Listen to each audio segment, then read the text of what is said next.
welcome back. As Malaysia prepares to celebrate National Day, the national debate team's historic achievement in reaching the semi-finals of the World Schools Debating Championship shines as a testament of our patriotic spirit.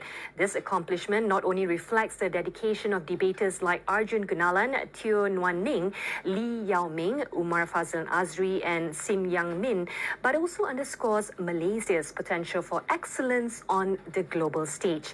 Their remarkable journey, which included triumphs against formidable opponents and a fourth-place finish, showcases the commitment and pride that come with representing our nation internationally. Now I'm joined by Arjun Gunalan, and he's the captain of the National Debate Team 2023 to talk about the team's historic achievement. Welcome, Arjun, and congratulations on making our country proud.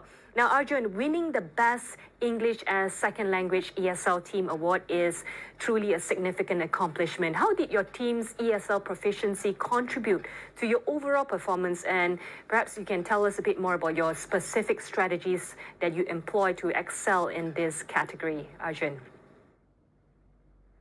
First of all, thank you very much. I think as an ESL nation, we obviously do not possess the same level of linguistic prowess as debaters who might come from other countries where English is the primary language of communication. And to overcome this disadvantage, what my teammates and I did was focus on being really simple and clear when it came to delivering our speeches to make it easier for judges to understand us. And the strategies we'd adopt would be, intensive training sessions where we'd spend tens of hours each week doing things like giving speeches and redoing them to refine them. And in addition to doing things like improving our style, which is done through minimizing our stuttering and refraining from using very complex words when unnecessary. We also relied on a lot of resources provided to us by our debate organization, WSDEC. So this came in the form of debate books about how to do things like argue complex moral principles, to lessons on argument structuring, which I believe contributed massively. Right. So what are some of the major hurdles your team faced during their journey to the semi-finals of WSDC 2023? And share with us, how did all of you overcome that? And perhaps how did team members balance intense training with their current academic commitments? Yes, so during the actual tournament, we actually lost 3 out of 8 preliminary rounds, which I think left the team feeling quite demoralized as we headed into the elimination rounds. However, the one thing that our coaches drilled into our minds was to never lose sight of the final goal. And despite the unexpected setbacks, there were still multiple pathways to reaching the semifinals. And I think it greatly helped in dispelling any concerns we had. When it came to balancing debate with academics, I think the most important thing I encouraged all members to do was to plan their schedules well in advance and to use their time efficiently. So we do things like reserve weekends to allow us to participate in competitions. And we would also send letters to our school notifying them of our external commitments so that they'd be more understanding when it came to imposing deadlines for our work. Wow, so amazing. You guys are really balancing your academic and also representing our country.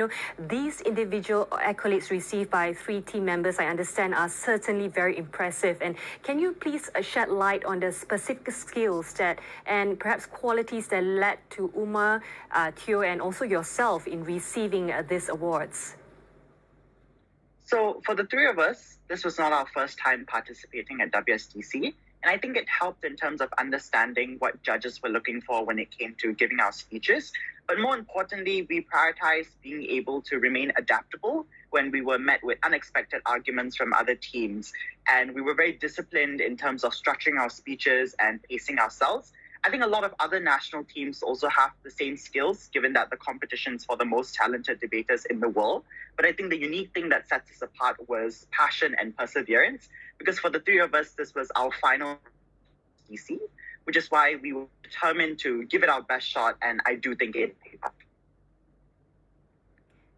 Your three keywords that I can hear what you say is discipline, a passion, and also being very persevering in all your time and you're doing your research and stuff like that. So, but reaching the semifinals is a culmination of years of hard work, I believe, not just this year as you reach your final, your final years as a debater. But how do you see this achievement impacting the future of debate in Malaysia and perhaps your kind words in inspiring the next generation of debaters?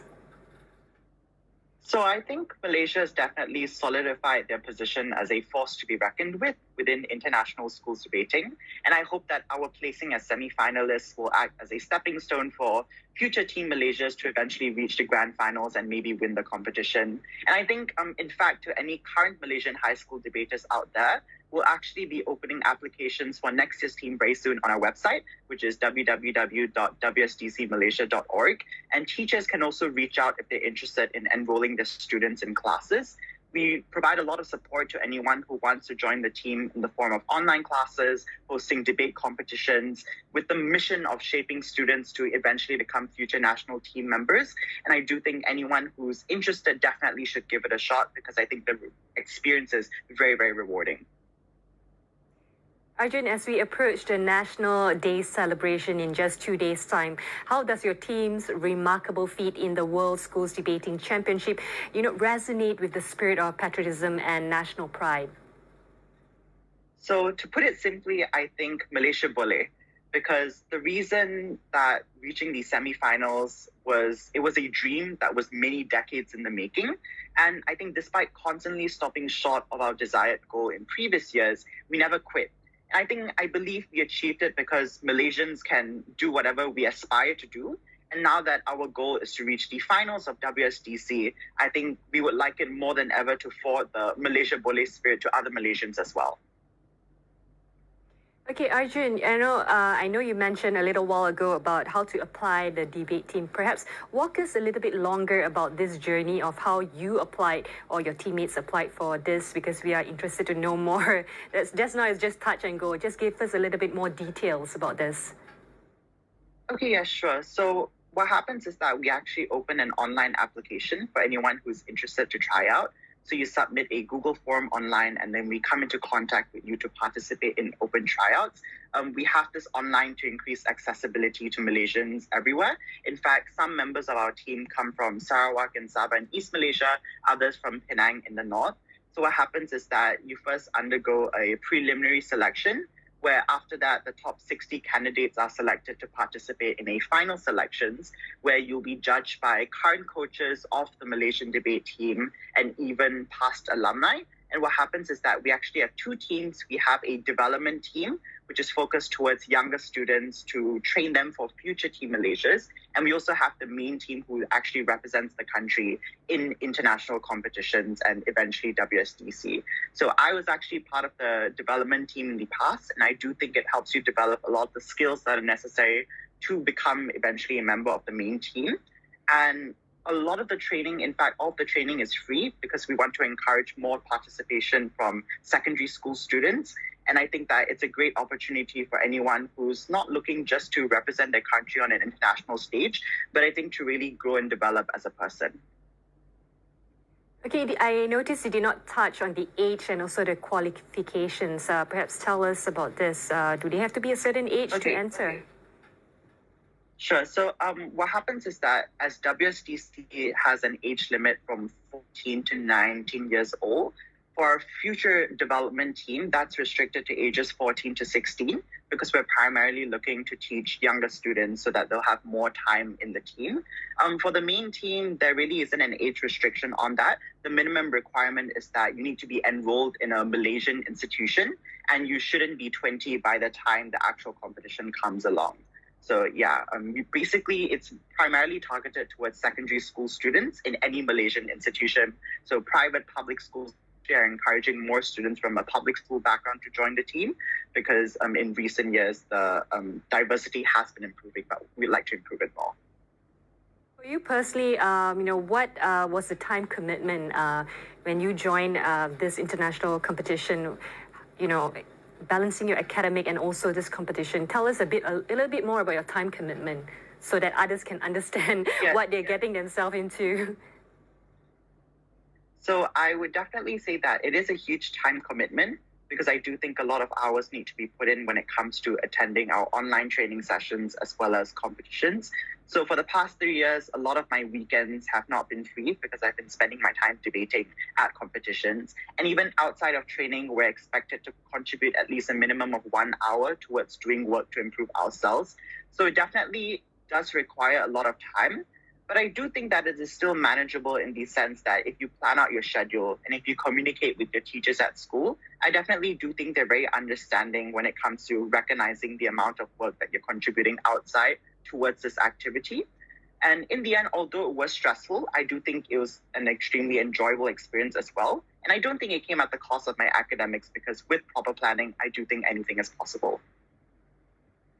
1 minute, give us an advice, to fellow Malaysians about the potential of excellence on the international stage.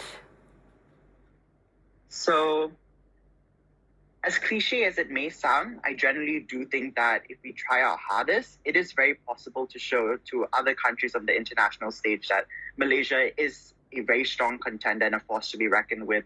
Just like how when it comes to badminton, we have our very reputable national athletes. I also think the same can apply to debate.